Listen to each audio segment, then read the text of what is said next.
Hello बच्चों, आप लोग कैसे हैं? तो उम्मीद करते हैं बहुत मस्त होंगे और आप लोग पढ़ाई भी बहुत मस्त से कर रहे होइएगा। चलिए आज आपको मैं ये बताने जा रहा हूँ कि चार्ज का प्रॉपर्टी क्या क्या होंगे। आपको मैंने लास्ट वीडियो लेक्चर में बताया था कि चार्जिंग कितने तरह से आप कर सकते हैं। तो फर्स्ट मेथड मैंने बताया था कि बाई रबिंग, और उसी को मैंने बाई फ्रिक्शन भी बोला था। और सेकंड मैंने बताया था बाई कॉन्टैक्टिंग। कहने का मतलब कि बाई कॉन्टैक्टिंग मतलब या बाई टचिंग बोल सकते हैं या बाई कॉन्टैक्टिंग बोल सकते हैं। दो बॉडी को कॉन्टैक्ट करने के बाद एक न्यूट्रल बॉडी क्या हो जाता था, चार्ज हो जाता है। और थर्ड में मैंने बताया था इंडक्शन, बाई इंडक्शन। इंडक्शन के कारण भी किसी बॉडी को चार्ज किया जा सकता है। तो चलिए आज मैं देखने जा रहा हूँ कि चार्ज का प्रॉपर्टी क्या होता है। तो हेडिंग आप लोग दीजिएगा, प्रॉपर्टीज ऑफ चार्ज। देखिए जो भी पढ़िए एकदम डिटेल से पढ़िए, आधा अधूरा पढ़ाई पढ़ेंगे आपको नेट और आईआईटी होने वाला नहीं है, ये दिमाग में बिठा लीजिए। जो भी पढ़िए एकदम डिटेल से पढ़िए, ये नहीं कि खाली न्यूमेरिकल बना लिया, थ्योरी गायब है। बिना थ्योरी के आप न्यूमेरिकल आपसे नहीं बनेगा। ये फिजिक्स है, दही चूरा का लपेटा नहीं है कि लपेटा लगा लिए यार। जब तक आपको कंसेप्ट नहीं आएगा तब तक आप क्या उम्मीद करते हैं क्वेश्चन बनेगा? हम लोग दोनों देखेंगे, डिटेल थ्योरी भी देखेंगे, क्वेश्चन भी देखेंगे। तो properties of charge,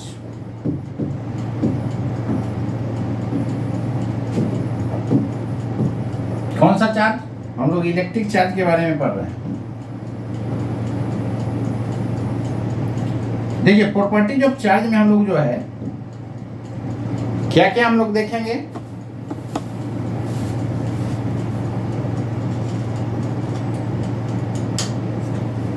properties of charge में सबसे पहले हम लोग पॉइंट देखते हैं। सबसे पहले लाइक चार्जेज जो है क्या होगा, रिपेल करेगा। Like charges repel each other, repel each other. मतलब लाइक चार्ज जो होता है ना, लाइक करने का मतलब क्या है, एक तरह का होना चाहिए। जैसे पॉजिटिव है तो पॉजिटिव, निगेटिव है तो निगेटिव। लाइक चार्जेज मतलब क्या होता है बच्चों, चाहे तो दोनों पॉजिटिव होगा या दोनों क्या होगा, निगेटिव होगा। जब लाइक चार्जेज होगा, जैसे देखिए ना, मान लेते हैं ये चार्ज है और एक ये चार्ज है, तो ये दोनों चार्ज का नेचर क्या है, सेम है, पॉजिटिव है। तो ये इसको क्या करेगा, दोनों का लाइन ज्वाइनिंग के अलोंग फोर्स लगाएगा, और ये वो लाइन न्यूटन्स थर्ड लॉ के अकॉर्डिंग इस पे फोर्स उतना ही लगा देगा। Equal in magnitude, opposite in direction. तो ये क्या है, लाइक चार्जेज है। लाइक चार्जेज ये भी तो हो सकता है दोनों निगेटिव।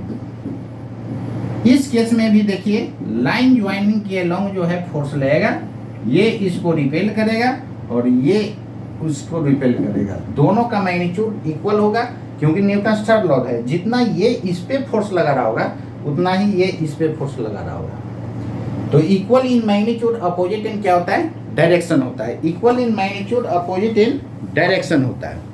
क्लियर है ना?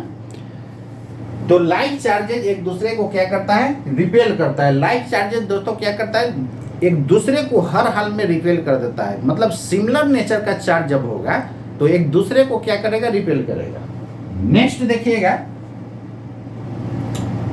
Second point. सेकंड में क्या होता है कि अनलाइक चार्जेज, अनलाइक चार्जेज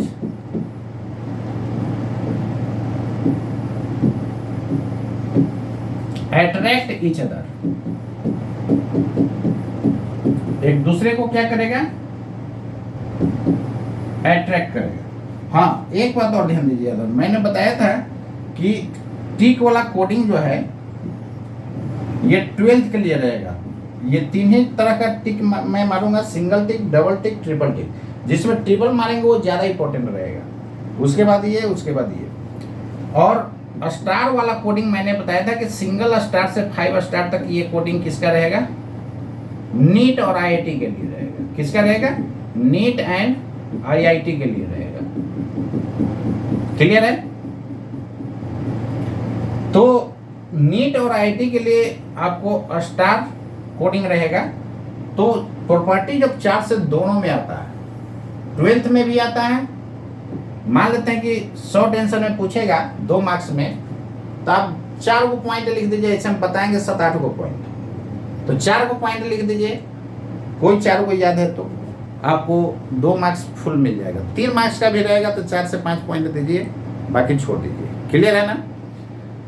और थियोरेटिकल क्वेश्चन में आपको भी पूछा जाता है नीट में, तो इसको माइंड में रखिएगा। जैसे देखिए, मान लेते हैं कि प्रॉपर्टी ऑफ चार्ज है, तो यहां पर मैं डबल टिक भी मारा हूं, इसका मतलब 12th में भी इसमें से आ सकता है, और ट्रिपल स्टार भी मारा है, मतलब नीट में भी आ सकता है। क्लियर है ना। तो इंपॉर्टेंट है, इसलिए ध्यान रखना है। कोडिंग सब जगह हम करते जाएंगे, जैसा देश वैसा भेष बदलना है। 12th का एग्जाम देने जाना है तो ये सिंगल टिक से ट्रिपल टिक तक टोटल को रेडी करके जाइए। क्वेश्चन जितना में हम मारेंगे सिंगल से ट्रिपल टिक, उतना ही में से आपको 12th में आएगा थियोरेटिकल क्वेश्चन। ठीक है ना।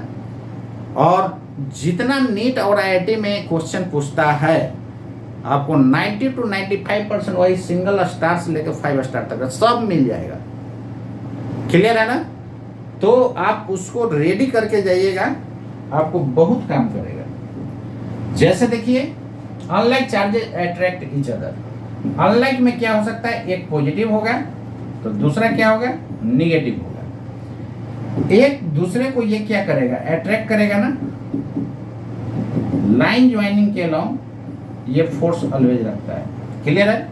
एक दूसरे को क्या कर रहा है, अट्रैक्ट कर रहा है। तो अनलाइक चार्जेस दोस्तों क्या करेगा, एक दूसरे को अट्रैक्ट करेगा, लेकिन सिमिलर नेचर का चार्ज क्या होता है, एक दूसरे को रिपेल करता है।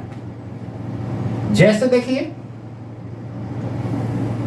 सिंपल समझिए ना, डेली लाइफ में हम लोग के क्या मिलता है। ये देखिए बॉय है, नहीं, और ये क्या है, ये भी बॉय है। This is boy, this is boy, और दिस इज गर्ल्स। ये गर्ल्स है, तो गर्ल है तो क्या है, देखिए इसका देखिए ना, ये चोटी बांधा हुआ है। ठीक है। और ये देखिए इसका जो है,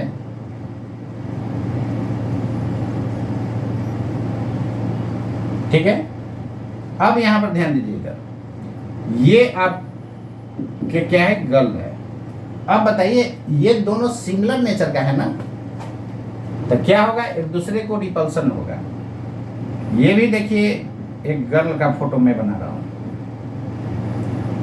और ये सिंग नहीं है, ये चोटी बांधा हुआ है। लड़के लोग को नहीं देखते हैं ऐसा चोटी निकला हुआ रहता है, दो एक भी निकला हुआ रहता है। तो ये क्या है,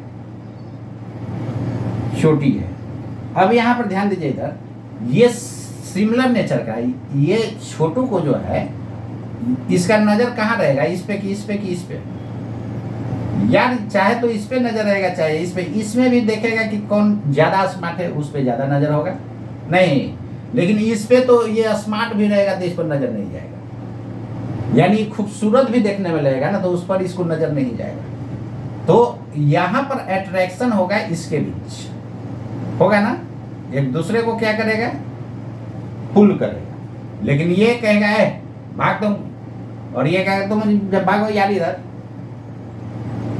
तो एक दूसरे को क्या करेगा, रिपेल करेगा। तो बॉय बॉय में रिपल्सन होगा, और ये भी देखिए, ये भी इसको भगा देगी और इसको इधर भगा देगी। क्लियर है ना। और इसका इससे भी अट्रैक्शन हो सकता है, इससे भी अट्रैक्शन हो सकता है। तो क्या देख रहे हैं, सिमिलर पोल में हम लोग का डेली लाइफ में भी वही है।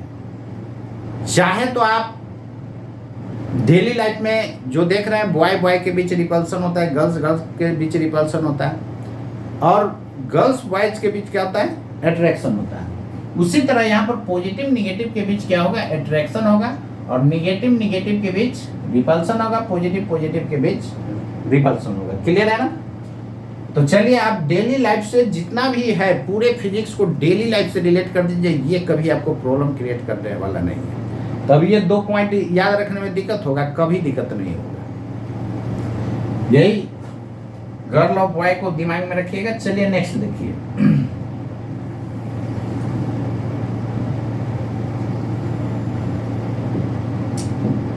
थर्ड पॉइंट में क्या करता है? थर्ड पॉइंट में दोस्तों क्या करता है, यहां पर देखिए थर्ड पॉइंट ये कहता है कि charge is conserve quantity. Charge conserve quantity होता है। जैसे मान लेते हैं कि इस बॉडी पर हम चार्ज दे दिए तो ये घटते बढ़ते रहेगा, क्या है, कंजर्व है, ऐसे मूव भी करेगा तो वही रहेगा चार्ज। ऐसा नहीं कि यहाँ से उड़ करके हवा में चल जाएगा। आपको मैंने पहले ही बता चुका हूं कि air bad conductor of electricity होता है, इसलिए दोस्तों जो है यहाँ से चार्ज उड़ करके एयर में नहीं जाएगा, क्योंकि एयर क्या होता है, बैड कंडक्टर ऑफ इलेक्ट्रिसिटी होता है। जब एयर बैड कंडक्टर है तो उसमें क्यों जाएगा? यदि गुड कंडक्टर होता तो कहीं भी वायर कटा होता तो वहां से इलेक्ट्रॉन आता, हीट करता और इलेक्ट्रिक शॉक लग जाता, तो जयसिंह साहब किधर चले जाते, ऊपर चले जाते। तो यार ये पूरा दुनिया साफ हो जाता यदि ऐसा होता तो ऐसा तो होगा नहीं। अब चलिए नेक्स्ट देखिए, charge is conserve quantity. Charge क्या होता है, कंजर्व होता है।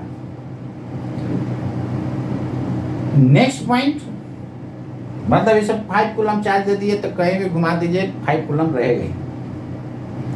5 कूलम इस पर चार्ज क्यों आया होगा?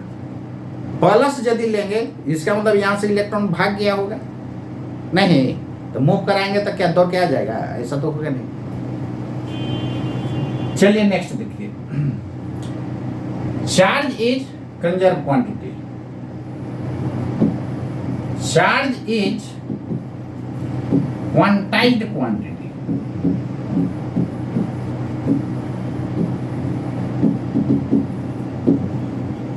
ये मेन पॉइंट है, यहां से क्वेश्चन आता है न्यूमेरिकल टाइप का भी। देखिए कैसे, थ्योरेटिकल भी आता है। चार्ज क्वांटाइजेशन, क्वांटाइजेशन का क्या मतलब होता है? सबसे पहले देखिए, एकक वर्ड का मतलब समझ जाइए, आपको दिक्कत नहीं करेगा। क्वांटाइजेशन मींस, एनीवन कोई बता सकते हैं क्या? इसका मतलब होता है integral multiple. Integral multiple quantization का मतलब होता है। क्लियर है ना? अब यहां पर ध्यान दीजिए, इधर जैसे मान लेते हैं कि एक इलेक्ट्रॉन को रिमूव किए थे तो E चार्ज आया था, 2 इलेक्ट्रॉन को मूव किए थे तो 2E, 3 को तो 3, N को रिमूव करेंगे तो क्या आएगा, Ne। इसलिए मैंने आपको बताया था Q बराबर Ne। प्लस साइन क्या बताता था, रिमूव होगा, और माइनस साइन क्या बताता था, इलेक्ट्रॉन्स को ऐड किए थे। यही होता है ना?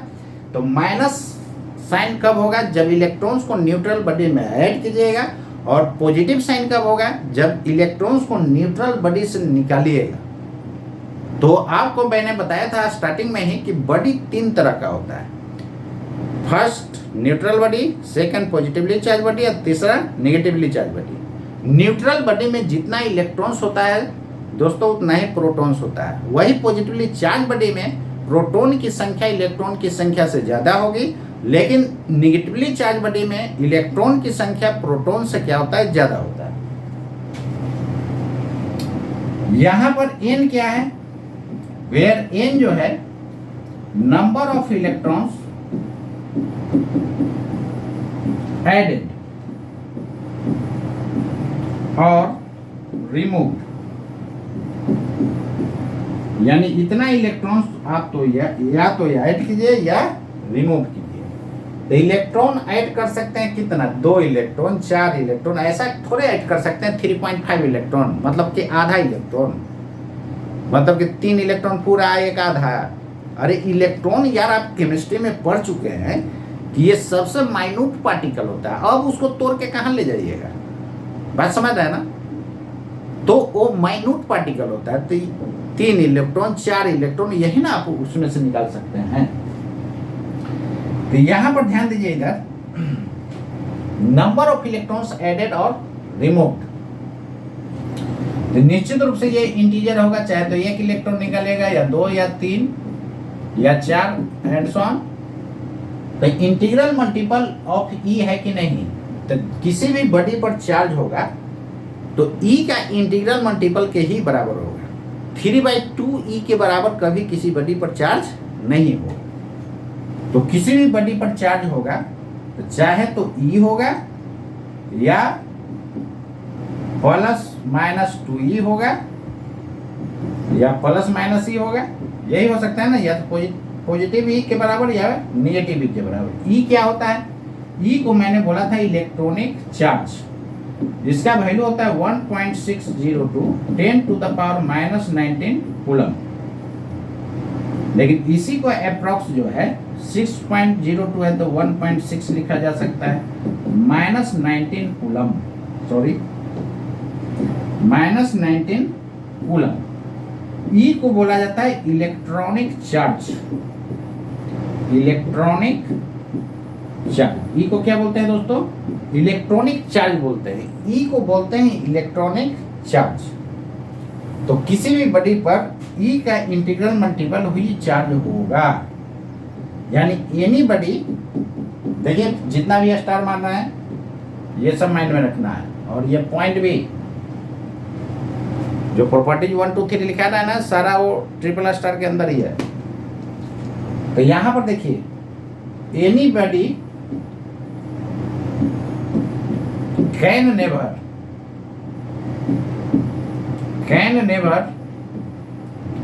contain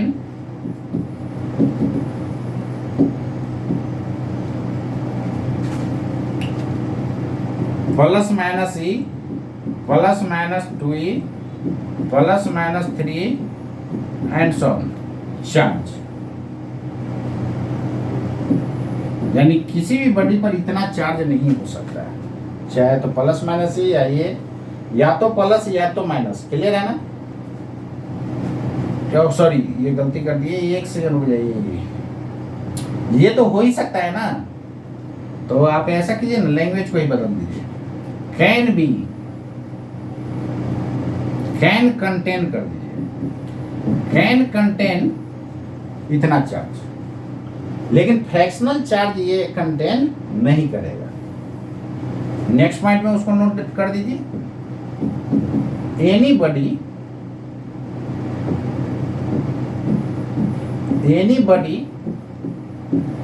can never contain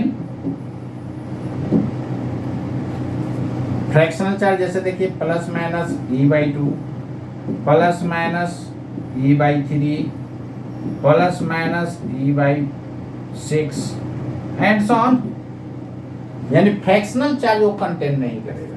clear है ना? चलिए नेक्स्ट देखिए,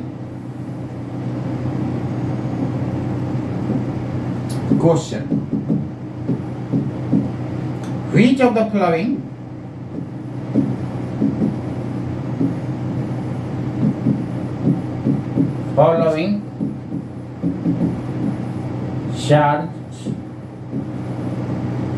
चार्जेज कर लेंगे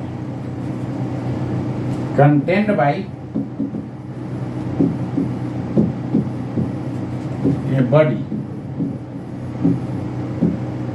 कहता है कि निम्नलिखित में नीचे जो है कौन कौन चार्ज जो है बॉडी कंटेन कर सकता है, कंटेंट बाई ये बॉडी।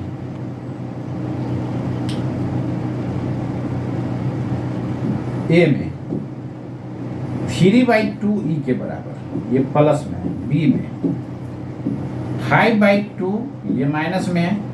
सी में +10e, डी में -15। कौन सा ऑप्शन होगा? कौन कौन सा कंटेन कर सकता है? फ्रैक्शनल तो कंटेन करेगा नहीं, ये कंटेन कर सकता है, ये कंटेन कर सकता है। क्लियर हो गया ना? चलिए नेक्स्ट देखिए, ठीक है। यहाँ तक इसमें किसी को दिक्कत नहीं ना है? सीधे इंटीग्रल मल्टीपल के बराबर चार्ज को कंटेन करेगा और फ्रैक्शनल चार्ज कंटेन नहीं करेगा, बस इतना ही माइंड में रखना है। चलिए नेक्स्ट देखिए, क्वार्ट्ज एक पार्टिकल होता है, ये ऑलवेज जो होता है फेयर फॉर्म में एग्जिस्ट करता है। इट ऑलवेज, इसको याद रखिएगा, पूछता है always exist in fair form, always किस फॉर्म में एग्जिस्ट करता है? पेयर फॉर्म में एग्जिस्ट करता है। जैसे आप लोग देखे होइएगा कि दो बच्चा जो है जुटा हुआ मिला हुआ है, हेड दो रहता है, बाकी सब चीज एक ही रहता है, पेट हो गया, पैर हो गया, क्लियर है ना? तो उस टाइप का आप लोग देखे होइएगा, ऐसा देखिए ना, एक ये छोटू है, एक ये छोटू है, लेकिन दोनों का यार पेट जो है ना ये एक ही तरह एक ही होता है, ऐसा देखे होइएगा, क्लियर है? तो इसको दो आदमी बोलिएगा कि एक आदमी बोलिएगा, यार सब एक ही है ना जुटा हुआ है, तो इसको सिंगल बॉडी बोलेंगे। उसी तरह क्वार्क्स जो होता है ना ऑलवेज पेयर में एग्जिस्ट करता है, एक ये, लेकिन हम पूरा को ट्रीट करेंगे एक ही ना, इसको काट के तो हटा तो नहीं देंगे। हाँ, सर्जरी अब ऑपरेशन जो होगा तो ऑपरेशन में तो लोग हटा देता है, तो मेडिकल फील्ड की बात है, तो वो आर्टिफिशियल हो गया ना। फिजिक्स किसका स्टडी करता है? शुरू में ही बताए थे, ये नेचुरल इवेंट का स्टडी करता है। इसको तो आप काट के हटा दीजिएगा तो बाई ऑपरेशन कर सकते हैं ना, तो वो हो गया आर्टिफिशियल। फिजिक्स जो भी स्टडी करता है दोस्तों, मैंने बता चुका हूँ कि ये नेचुरल इवेंट का स्टडी करता है, शुरू में ही बताए थे। चलिए देखिए इधर, तो ये ऑलवेज पेयर फॉर्म में एग्जिस्ट करता है। It does not exist, it does not exist in single form. मतलब दो हेड है तो दो आदमी इसको ट्रीट कर सकते हैं, पेयर फॉर्म में एग्जिस्ट करता है। तो जब पेयर फॉर्म में ये एग्जिस्ट करेगा क्वार्क्स, तो क्वार्क्स किस में एग्जिस्ट करता है? पेयर फॉर्म में एग्जिस्ट करता है। तो ध्यान दीजिए इधर, इसलिए लिखे हैं क्वार्क्स, पोलर फॉर्म में लिख रहे हैं। इसका दो पार्ट पेयर फॉर्म में एग्जिस्ट करेगा, तो ये हो गया वन पार्टिकल, और वन पार्टिकल पर चार्ज कुछ ना कुछ तो होगा ही। मान लेते हैं कि इस पर चार्ज है 2/3 इलेक्ट्रॉन्स समथिंग कुछ मानिए। जैसे मान लेते हैं कि ये है E/3, और एक सेकंड पार्टिकल जो है, सेकंड पार्टिकल, तो सेकंड पार्टिकल पर चार्ज कितना है? ये मान लेते हैं कि चार्ज कितना है, प्लस 2E/3 है। ऑलवेज ये पेयर फॉर्म में एग्जिस्ट कर रहा है, तो हम इसको तो एक ही बॉडी ना ट्रीट करेंगे, जैसे इसको एक बॉडी ट्रीट करेंगे, क्लियर है ना? तो एक बॉडी पर टोटल का टोटल कितना चार्ज हो जाएगा, यानी यहां पर टोटल चार्ज देखिएगा, एक बॉडी पर total charge on quarks particle, on quarks, clear नहीं दिख रहा है क्या? On quarks particle, quarks particle, तो टोटल चार्ज जो देखिएगा तो ये कितना हो जाएगा, प्लस E/3 प्लस 2E/3। तो निश्चित रूप से 3 एलसीएम लीजिएगा तो ऊपर 3 हो जाएगा, मतलब प्लस E हो जाएगा। यहाँ कुछ नहीं तो क्या है, 1 है, तो 1 इंटीजर है ना, 1 क्या है? इंटीजर है। तो ये इंटीग्रल मल्टीपल के बराबर हुआ कि नहीं हुआ? दिस इज इंटीजर, तो ये भी इंटीग्रल मल्टीपल के बराबर हो गया, क्लियर है? लोग इसको एक्सेप्शन में लिखा देते हैं। एक्सेप्शन कहाँ यार, इस पर भी टोटल हम लोग देख रहे हैं तो वही आ रहा है, वो सिंगल फॉर्म में तो एग्जिस्ट ही नहीं करता है। H2 को आप लिखते हैं ना ऐसा, इस फॉर्म में एग्जिस्ट करता है क्या? नहीं करता है, हमेशा पेयर फॉर्म में ही रहता है। वही बात यहाँ पर है, तो पेयर में रहेगा तो इसको एक ही बॉडी में हम लोग ट्रीट करेंगे। तो सिंगल बॉडी पर क्या है, टोटल चार्ज देखिए तो इंटीग्रल मल्टीपल ही है कि नहीं? इंटीग्रल मल्टीपल ही है, क्लियर है? तो आपको यहाँ से क्वेश्चन पूछा जाता है कि कौन सा ऐसा पार्टिकल है जिस पर फ्रैक्शनल चार्ज अलग अलग पर रह सकता है, यानी पेयर में हमेशा एग्जिस्ट करता है तो उस पर फ्रैक्शनल चार्ज रह सकता है। तो फ्रैक्शनल चार्ज कितना होगा, एक पेयर एक पार्टिकल पर इतना तो दूसरा पर इतना, टोटल देखेंगे ना तो वो हमेशा इंटीग्रल मल्टीपल ही रहेगा। क्लियर है? तो क्वांटाइजेशन का मतलब आप लोग समझ गए होइएगा। चलिए नेक्स्ट देखिए question, which of the following, इस टाइप का क्वेश्चन आता है, ट्रिपल स्टार मार दीजिएगा। Which of the following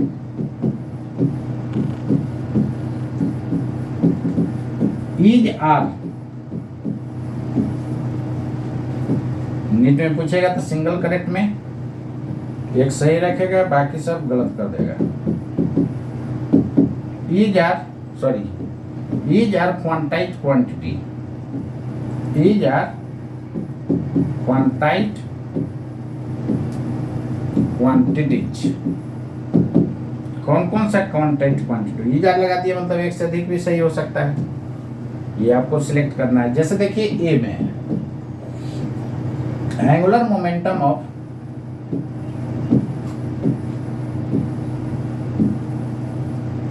revolving electron,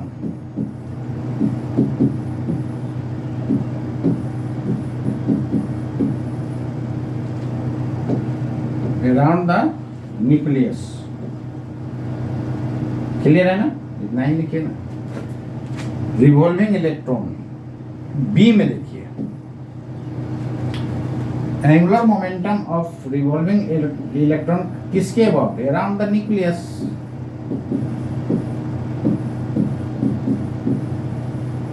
clear है ना। बी में देखिए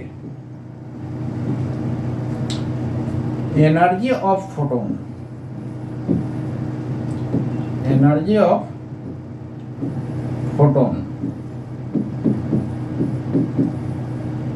सी में इलेक्ट्रिक चार्ज, ये तो पढ़ ही चुके अभी। डी में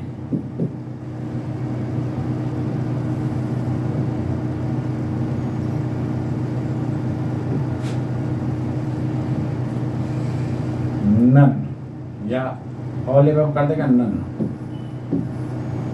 इसमें कौन कौन सा ऑप्शन हो सकता है बता सकते हैं क्या, जल्दी बताइए।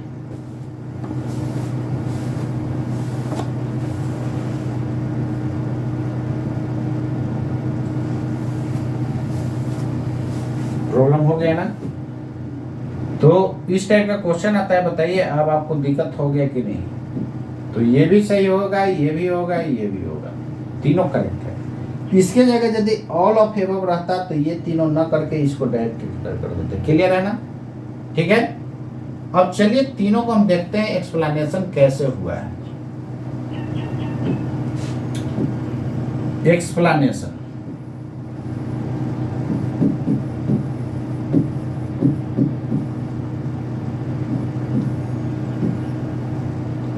सबसे पहले देखते हैं angular momentum of revolving electron.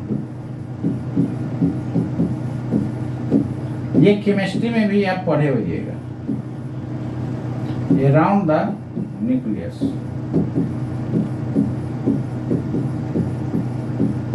ठीक है, तो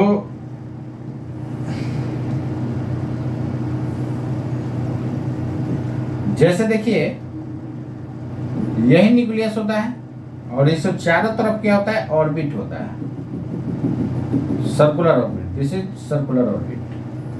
यही मान लीजिए ये इलेक्ट्रॉन है, इसका इधर की तरफ स्पीड भी है और इसके मास से गुना कर देंगे तो क्या बन जाएगा, मोमेंटम बन जाएगा। ये पोजीशन वेक्टर का डायरेक्शन इधर पैरेलल शिफ्ट कर सकते हैं। तो R और P के बीच का एंगल कितना हो जाएगा, बोलिए। R और P के बीच का एंगल हो जाएगा 90 डिग्री, यही आपका थीटा है। तो एंगुलर मोमेंटम जो है आप लोग मैकेनिक्स में पढ़े हैं, L बराबर R क्रॉस P। इसको क्या लिखते हैं, A क्रॉस B को AB sine theta. N cap A B sine theta क्या होता है, एन कैप होता है। यही आपका एंगुलर मोमेंटम हो गया। यदि मैग्नीट्यूड देखिएगा तो डायरेक्शन दोनों तरफ क्या करना होगा, हटाना होगा। पी के जगह एम भी लिख सकते हैं, साइन थीटा, थीटा का जगह 90। तो यहाँ से एल बराबर एम बी आर और sine 91। This is angular momentum of electron. Angular momentum of क्या हो जाएगा, रिवॉल्विंग इलेक्ट्रॉन, रिवॉल्विंग इलेक्ट्रॉन।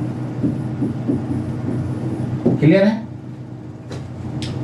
अब यहां पर ध्यान दीजिएगा,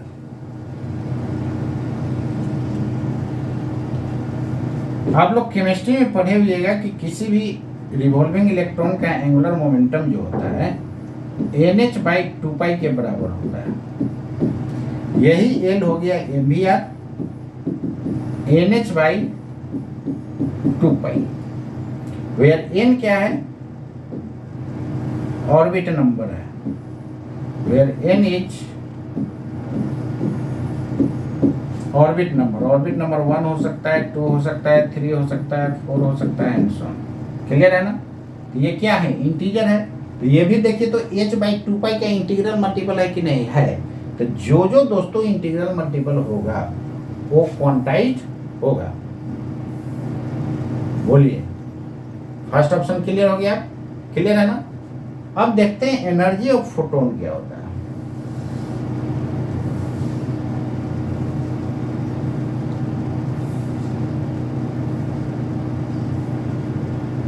ठीक है,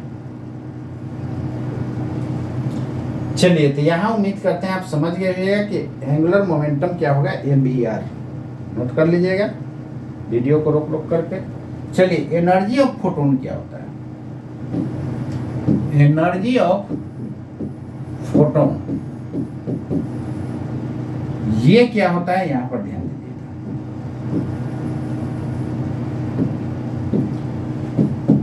लाइट जो होता है फोटोन के फॉर्म में इमिट होता है। Light emits in the form of particles, and each particle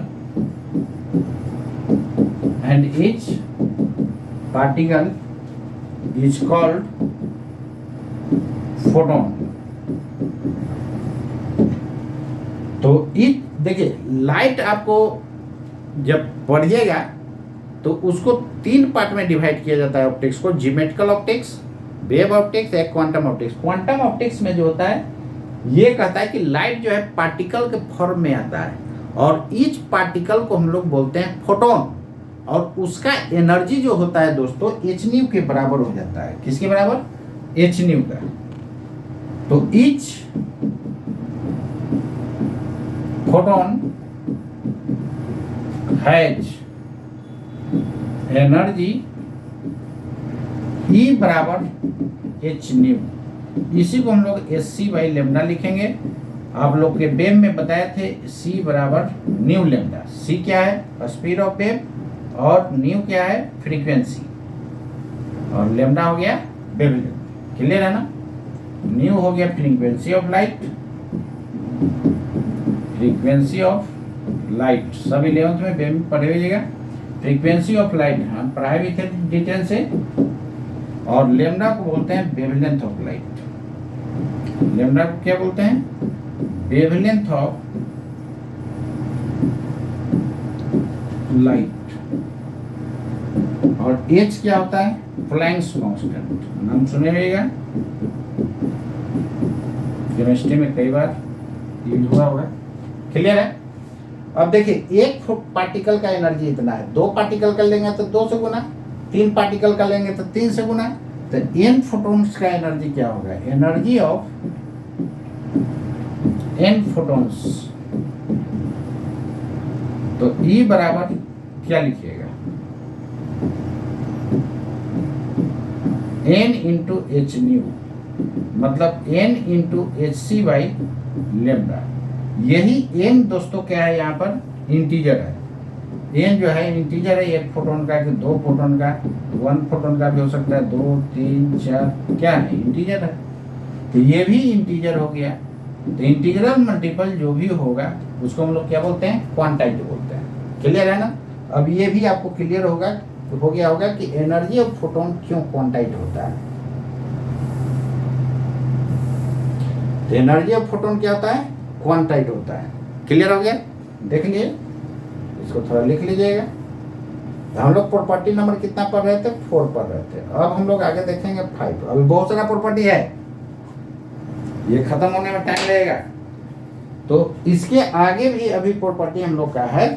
तो उम्मीद करते हैं दोस्तों इस टाइप का क्वेश्चन आपसे बन जाएगा। क्लियर है, चलिए नेक्स्ट देखिए।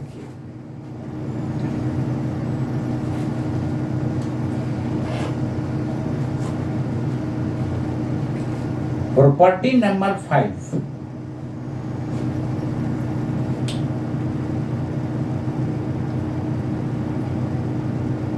चार्ज इज इनवेरिएंट, ये भी कहीं कहीं आपको मिलेगा। क्वांटिटी इनवेरिएंट का मतलब जो नहीं बदलेगा, फ्रेम ऑफ रेफरेंस पे डिपेंड नहीं करता है। Invariant means does not depend on frame of reference, does not depend on frame of reference. Frame of reference कितने तरह का होता है, does not depend on frame of reference. तो फ्रेम ऑफ रेफरेंस कितने तरह का होता है, 2 तरह का पढ़े हुएगा 11th में, एक इनर्शियल रेफरेंस फ्रेम और दूसरा non inertial. Frame of reference का मतलब होता है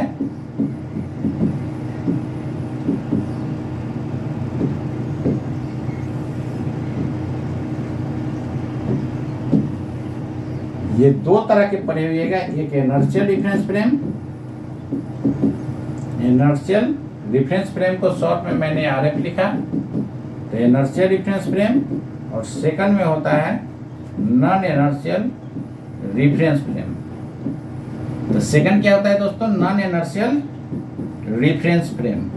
इसको शॉर्ट में IRF लिख सकते हैं, इसको शॉर्ट में NIRF। ठीक है, ये दोनों में क्या होता है फर्क, चलिए देखिए इधर। जैसे आप लोग 11th पढ़े, जिसका एक्सीलरेशन 0 होता है उसको इनर्शियल रेफरेंस फ्रेम बोलते हैं।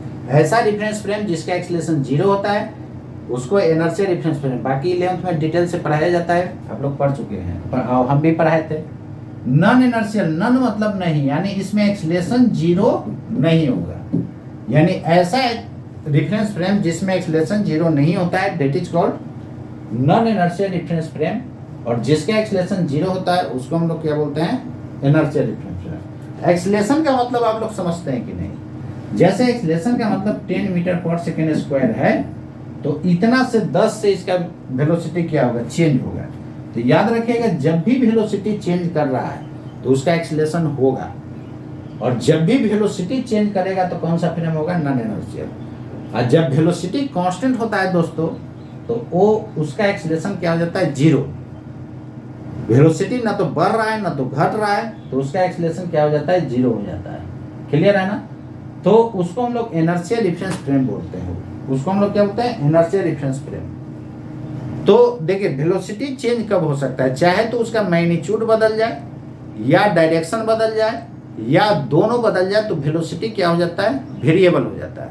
और जब भी वेलोसिटी वेरिएबल होगा तो कौन सा फ्रेम होगा, नॉन इनर्शियल। और जब कांस्टेंट होगा तो क्या होता है, इनर्शियल रेफरेंस फ्रेम। क्लियर है ना। यानी v बराबर यदि कांस्टेंट होता है, v बराबर कांस्टेंट, तो एक्सीलरेशन होता है a बराबर dv/dt। तो कांस्टेंट का डिफरेंशिएशन क्या हो जाता है, 0 हो जाता है। इसलिए यदि वेलोसिटी कांस्टेंट है तो एक्सीलरेशन क्या हो जाता है, 0 हो जाता है। क्लियर है ना। ठीक है, यहाँ तक क्लियर हो गया होगा। चलिए नेक्स्ट देखिए। तो इनवेरिएंट कहने का क्या मतलब है, इनवेरिएंट मतलब फ्रेम ऑफ रेफरेंस पर ये डिपेंड नहीं करता है। चाहे आप किसी भी रेफरेंस फ्रेम से देखिए, चार्ज वही रहेगा। जैसे पेन पर यहाँ पर मान लेते हैं 2 कूलम हम चार्ज रख दिए, तो कोई आदमी ग्राउंड से देख रहा होगा तो उसको भी 2 कूलम ही रहेगा इस पर, हालांकि आंख से दिखाई देता नहीं है, लेकिन 2 कूलम चार्ज रहेगा। तो चाहे तो वो ग्राउंड से देखे या कोई बाइक लेकर के उधर एक्सलेटेड मोशन से जा रहा है तो उस पर बैठ करके इसको देखेगा तो चार्ज चेंज नहीं होगा, वही होगा इनवेरिएंट। क्लियर है ना? तो चाहे मून से देखिए, चाहे सन से देखिए, चाहे अर्थ से देखिए, चार्ज वो बदलने वाला नहीं है, इसलिए नाम पड़ा इनवेरिएंट। वेरिएंट का मतलब होता है बदलना, इनवेरिएंट मतलब बदलेगा नहीं। ऐसा नहीं कि 2 कूलम है तो कोई बाइक वाला जा रहा है तो उसके रेस्ट में 3 कूलम हो जाएगा, ऐसा तो होगा नहीं। कोई आदमी रेस्ट में है तो उसके लिए 2 कूलम रहेगा, ऐसा नहीं होता है। क्लियर है ना? चलिए नेक्स्ट देखिए। नेक्स्ट में क्या कहता है, property number 6, a static charge, static या स्टेशनरी बोलिए, स्टैटिक बोलिए या स्टेशनरी बोलिए, stationary charge produces only electric field. Only क्या प्रोड्यूस करेगा? इलेक्ट्रिक फील्ड दोस्तों प्रोड्यूस करेगा। कोई भी स्टैटिक चार्ज होता है तो वो केवल इलेक्ट्रिक फील्ड प्रोड्यूस करेगा। देखिएगा प्रॉपर्टी में लोग 2-4 गो पॉइंट लिखाते हैं और उड़ा देते हैं। ऐसे पढ़िएगा तो आपको जिंदगी में कंसेप्ट नहीं आएगा। तो जो लोग ऐसा पढ़ा रहे हैं वहां से जल्दी भागिए, आपका लाइफ बर्बाद होगा। और लाइफ दोबारा नहीं आता है दोस्तों। पैसा तो दोबारा आ भी जाएगा लेकिन लाइफ दोबारा नहीं आता है। तो पैसा आता और जाता है। यदि इस तरह का आपका पढ़ाई कहीं भी हो रहा है आधा अधूरा, वहां से तुरंत भागिए, नहीं तो आपका लाइफ चौपट हो जाएगा। मेरा काम है कहना, बाकी आपका काम है सोचना। चलिए नेक्स्ट देखिए। और आधा अधूरा पढ़िएगा, न्यूमेरिकल आपको दिक्कत हो गई। तो स्टैटिक चार्ज जो होता है दोस्तों केवल इलेक्ट्रिक फील्ड प्रोड्यूस करता है। इलेक्ट्रिक फील्ड किसको कहेंगे? देखिए यहां चार्ज रखिएगा तो चारों तरफ इंफिनिटी तक इलेक्ट्रिक फील्ड प्रोड्यूस हो जाएगा। यहां पर तब न दूसरा चार्ज रखते हैं तो इसको क्या करता है? फोर्स लगा देता है? नहीं। क्लियर है? यानी इसके कारण यहां पर क्या है? फील्ड है। कौन सा फील्ड होगा? Electric field. क्लियर है? तो इलेक्ट्रिक फील्ड जो है क्या हो गया? जब स्टेशनरी चार्ज रहता है तो केवल इलेक्ट्रिक फील्ड प्रोड्यूस होता है। केवल क्या होता है? इलेक्ट्रिक फील्ड प्रोड्यूस होता है। प्रॉपर्टी नंबर कितना था? 7 देखिए, आप लोग नोट करते जा रहे हैं ना?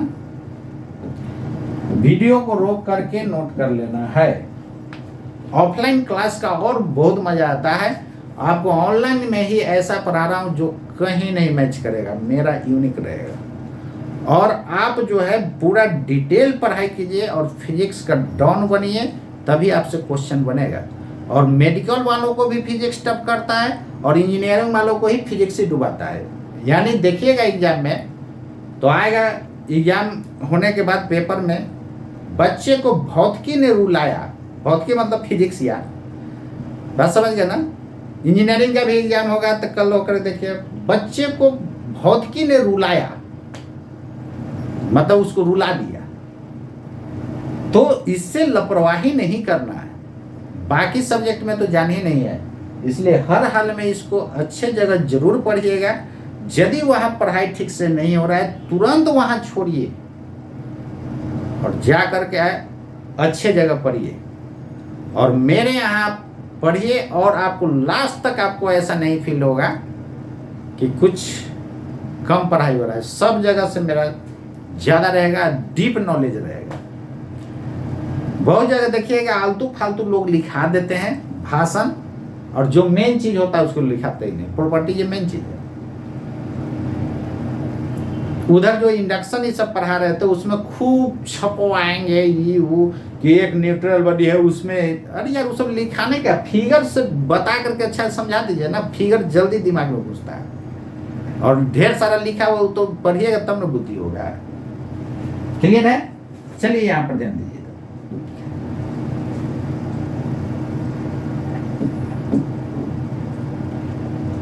An electric charge moving with constant velocity, मतलब एक्सेलरेशन जीरो, इसको एक्सेलरेशन जीरो बोल सकते हैं। जीरो पर आप एरो दे भी सकते हैं, नहीं भी दे सकते हैं। कांस्टेंट वेलोसिटी प्रोड्यूसेज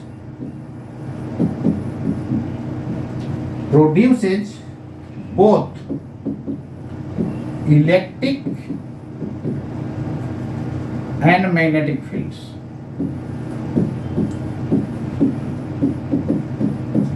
इसमें दोस्तों दोनों प्रोड्यूस होगा, इलेक्ट्रिक फील्ड भी और मैग्नेटिक फील्ड भी। क्लियर है ना? कब?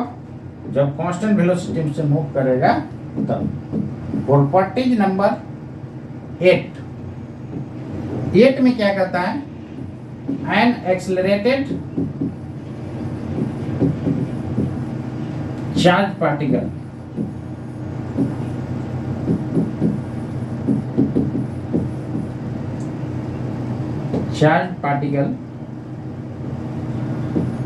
produces, एक्सेलरेटर करने का मतलब इसका एक्सेलरेशन जीरो नहीं है, produces both electric field and magnetic field. यही सब छोटा छोटा जो है अधूरा पढ़ने पर आगे आपको बहुत प्रॉब्लम हुआ। Electric and magnetic field along with electromagnetic radiations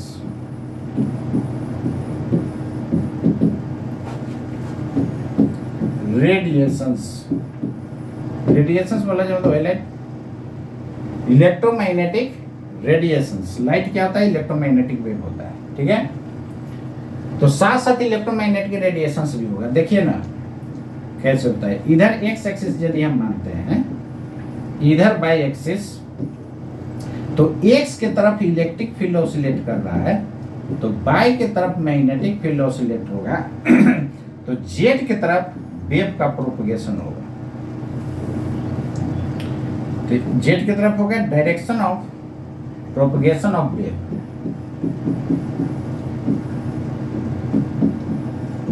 propagation of wave, ठीक है। इलेक्ट्रोमैग्नेटिक रेडिएशन क्या होता है? इलेक्ट्रोमैग्नेटिक वेव होता है। तो ई फॉर इलेक्ट्रिक फील्ड है,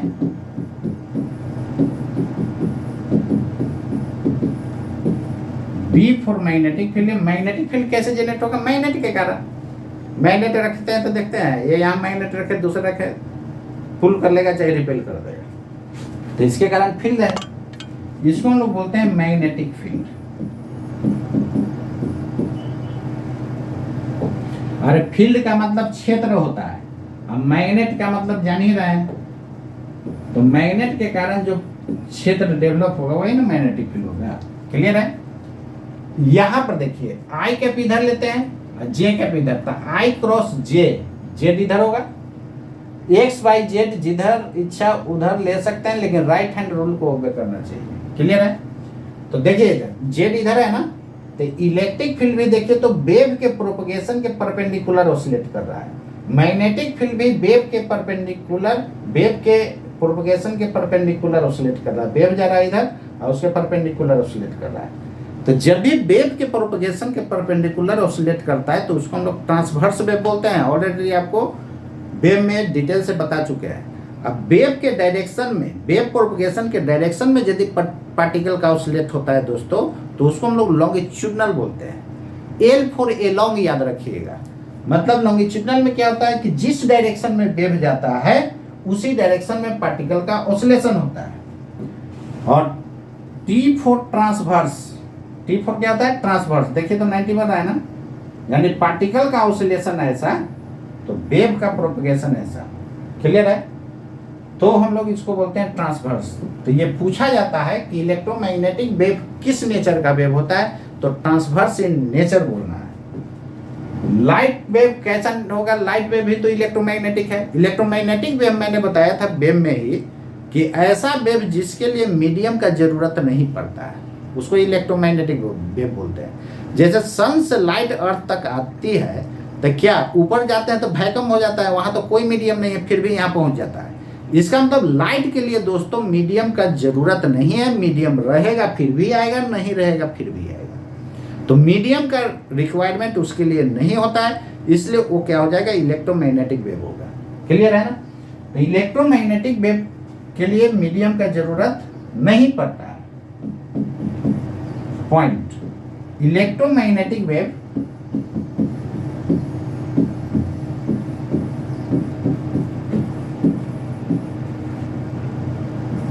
waves are in transverse in nature, are transverse in nature, are transverse in कैसा नेचर का होता है? ट्रांसवर्स नेचर का होता है, क्योंकि ऑसिलेशन कैसा होता है? परपेंडिकुलर होता है ना। चलिए नेक्स्ट देखिए, a speed of all electromagnetic waves, all electromagnetic waves, इसको शॉर्ट में हम लोग बोलते हैं EMW, E for electromagnetic, W for wave. इसका स्पीड जो होता है all electromagnetic wave in air is 3 × 10⁸ metre per second होता है। ये भी पॉइंट याद रखना है। क्लियर है ना? तो इतना बात याद रखना है, बाकी हम लोग देखेंगे फिर नेक्स्ट क्लास। तो 8 प्रॉपर्टी हम लोग इधर देखें और बाकी हम लोग देखेंगे हम लोग नेक्स्ट क्लास। तो आज के लिए इतना ही। आप इसको हर हाल में दोस्तों रेडी करते जाइएगा। और मेरा वीडियो का lecture number 1, 2, 3, 4, 5 and so on इस तरह सीरियल नंबर से दिया हुआ है, उसको सीरियली देखिए, खूब मजा आएगा, मजा आएगा, मजा। आप कहीं भी पढ़ रहे हैं ऑल इंडिया, एक बार मेरा वीडियो जरूर देखिएगा, पूरा एकदम तहलका मचा देते हैं, एकदम देखिएगा, मजा आएगा। और कोई भी प्रॉब्लम हो तो आप जरूर हमको मैसेज करें। और ऑफलाइन का मज़ा और ज़्यादा होता है, ये तो ऑनलाइन में ही आपको इतना मज़ा दिखा रहा है, ऑफलाइन में और मज़ा आता है, खूब मज़ा आता है। तो जिन लोगों को ऑफलाइन की सुविधा है, ऑफलाइन ज़रूर जल्दी से जल्दी ज्वाइन कर लीजिए और मेरे नंबर पर आप कांटेक्ट कर सकते हैं।